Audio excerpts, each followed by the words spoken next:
Welcome to Pressure Points. Our topic is Tesla earnings, and as of this recording, shares are down 8% in after hours trading. Had dipped to down as low as 8.5%. And I'll jump right into the pressure point, which is when will Tesla start to see benefits in terms of revenue and profitability related to autonomy, FSD, fleets, Optimus Prime potentially. And I want to start the pressure point with a response that Elon had to the last question on the call. The question was related to how does a Trump administration impact the availability of tax credits, and if those tax credits go away, what does that mean for your vehicle sales and for your storage and energy business? And Elon took the question in his response in a totally different direction, which is related to the pressure point. And he said, I quote, "I recommend anyone who doesn't believe that Tesla will solve vehicle autonomy should not hold their stock. They should sell their Tesla stock. If you believe that Tesla will solve autonomy, you should buy Tesla stock. And all other questions are just noise," end quote.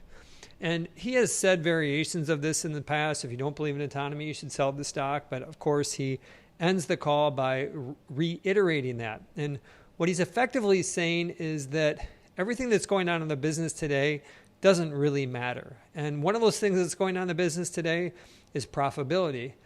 Gross margins ex credits were 14.6%. And the FactSet estimate was 16.9%. In the March quarter, it was 16.4%. And so in a typical quarter, this would have been the pressure point. What's happening with automotive gross margins. But because the pressure point has now shifted down the road to what's going to happen in 25 and 26 and 27, that takes some of the focus away from near-term profitability. I would add, though, that even though that the near-term profitability is less of a focus, they did generate cash, now have $31 billion in cash, so that's moving in the right direction. But even though it's not the primary focus and the pressure point like we have in the past, it's still important. And I believe that that dip in profitability in part elevated some of the scrutiny that investors are having in terms of the timing of getting to the what's next around autonomy and FSD.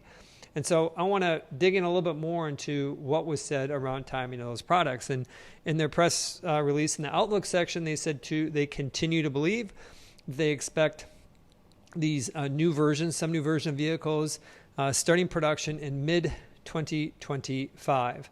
Now, they said they continue to believe that. Elon on the last call did say sometime in mid-2025, but could be earlier. I believe he may have even said like late 24. And so that is, by some measure, a little bit of a slip.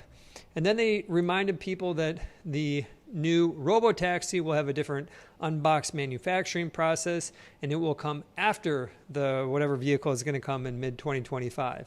And my sense is that's a bigger lift in terms of building production. And so I think that the robotaxis probably start to ramp late 26 or 27.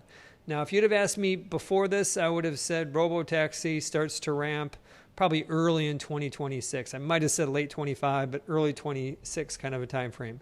And so we got a couple of slips on that pressure point around getting to the what's next to the Tesla story. So that is the pressure point. That's why the stock is down. And I want to take a step back too, related to the pressure point and getting to autonomy, and think about what progress they have made to date. And in the quarter, there was some impressive improvement in the full self-driving miles driven.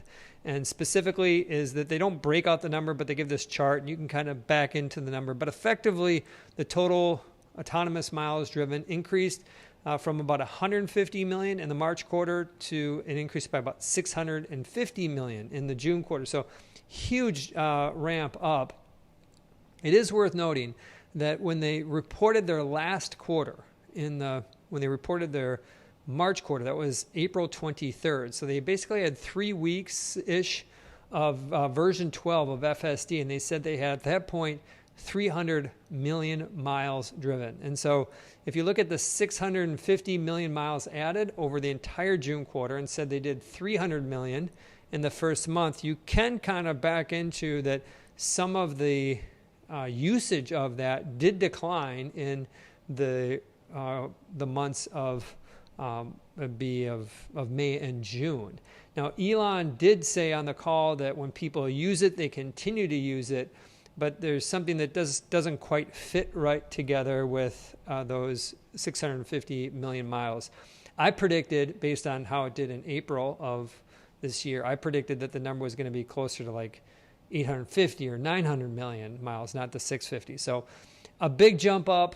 Give them credit for that. That's a sign that things are moving in the right direction, but there still is a little bit of wonkiness in terms of how some of these autonomous miles are driven. So that's the pressure point. Other things kind of around the edges related to potentially licensing FSD. Alex Potter from Piper had a question that I appreciated, which was, are we going to see any announcements around this, or how far would an announcement be ahead of any sort of vehicle? And they basically said it's years away for them to license FSD to third parties. I believe that eventually that will be the case, is that Tesla will be doing that.